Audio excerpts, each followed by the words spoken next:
So welcome back to Cooking with Chase. So for my first video this year, I wanted to show you guys how to make some quick and easy homemade pizza. Now, if you wanted to do this really authentic style, you'd have to find a different recipe. This one has a bit too much yeast in it, and you'd have to ferment it in the fridge for like a day or two. So first things first, go ahead and preheat your oven as high as it goes, but ours goes to 550, and that's a good temperature. And if you have a pizza stone, that's great, but if not, you can just use a metal baking tray. And so let's get started into putting it all together. So the first step in making this pizza dough is we're gonna take 500 grams of flour and we're gonna put it into our mixing bowl. And then we're going to take 8 to 10 grams of yeast. We're gonna toss that in there. And then we're gonna put in 12 grams of salt. And then we're just gonna whisk this together so that we can get it all nicely distributed before we put the water in. And we're gonna use 315 grams of warm water, just tap water. So we're just gonna pour that right in there.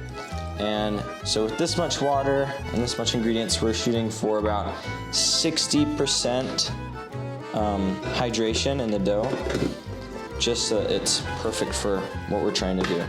So if you have a nice stand mixer like this, you can use it, but if you don't, it's perfectly fine to just use your hands. So now we're just gonna let this mix. You don't have to do that, just leave it on. Okay, so now we're just gonna let this mix together until we have it all into a nice shaggy dough.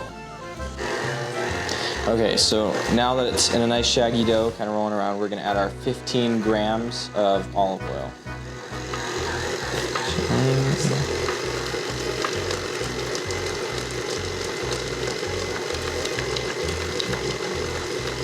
Every last drop. Every last drop. Every last bit. Okay, now we're gonna let this mix a little bit longer until it's fully incorporated into the dough.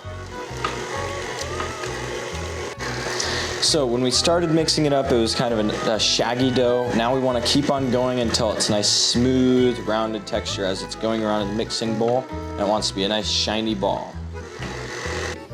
So now that we've been mixing this for a while, we can take it out and you can, let's see.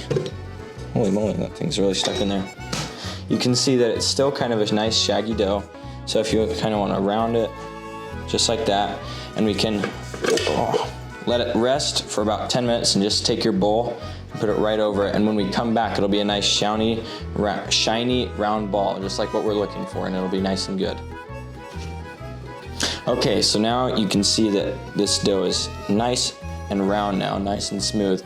And so all we have to do now is divide it into 3 equal dough balls, about 280 grams. So let's do that. So now we're gonna let these sit here and proof for about 45 minutes to let the yeast do its thing. And once our oven is preheated, we'll be able to throw it in the oven and start cooking the pizza. Okay, so now that it has been resting for about 45 minutes, you can see it's already so much smoother all around, and it's a lot bigger now. And it'll be nice and ready to be formed into a nice pizza dough. So the first step is we're going to want to lay it down in a little bed of flour. Make sure we coat it on both sides, so just flip it over. And then we're going to set it right down here on a little bit more flour. And what we're going to do is we're going to cross our fingers a little bit and push it down and spread it out to the edges, just so that we can get lots of air in the edges of the crust, so it'll be nice and fluffy. So you're just going to keep on doing that until you round out the sides and you can get each and every bit of it, a nice round, smooth, consistent circle. Just like this.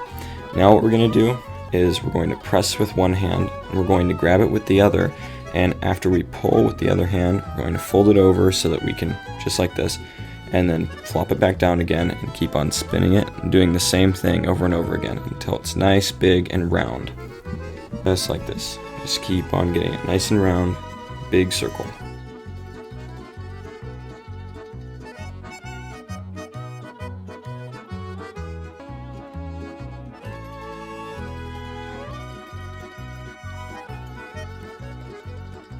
Now we're going to take it just like this, and we're going to put it onto our fist like this on our knuckles so that we can just pick it up and round it around.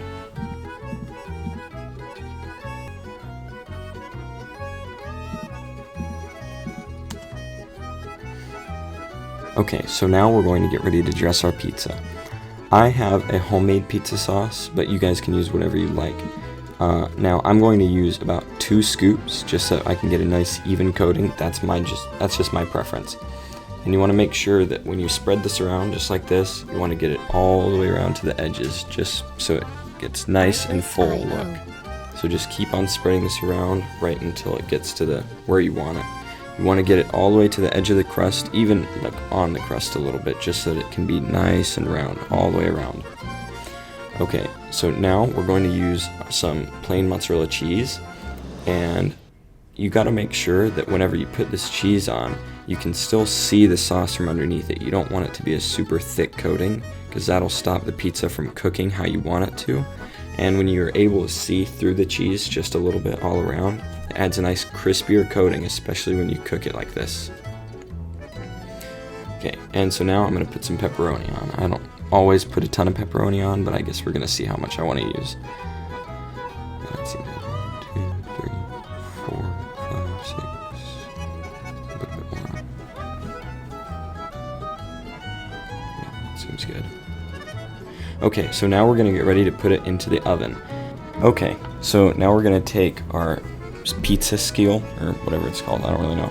You can use anything to pick up the pizza, I mean a baking pan or your hands. You just want to make sure that you get it in the oven. So let's put some flour on it, and just put your fingers underneath the crust and just pull it on. You might have to rearrange the pizza just a little bit to get it back into shape and, you know, fix your pepperonis and stuff, but it's just good. So now we're ready to go into the oven. Okay, so now that our pizza is nice and cooked right there, with some crispy edges. Pull that right out. Oh man, that looks good. Set it right here. Well, this was the at-home easy pizza recipe, and I mean, I think it turned out great. It looks delicious, and I can't wait to eat it. But so yeah, try this by yourself and see how it turns out, and try and add your own flair to it and see how it goes. So see you next time.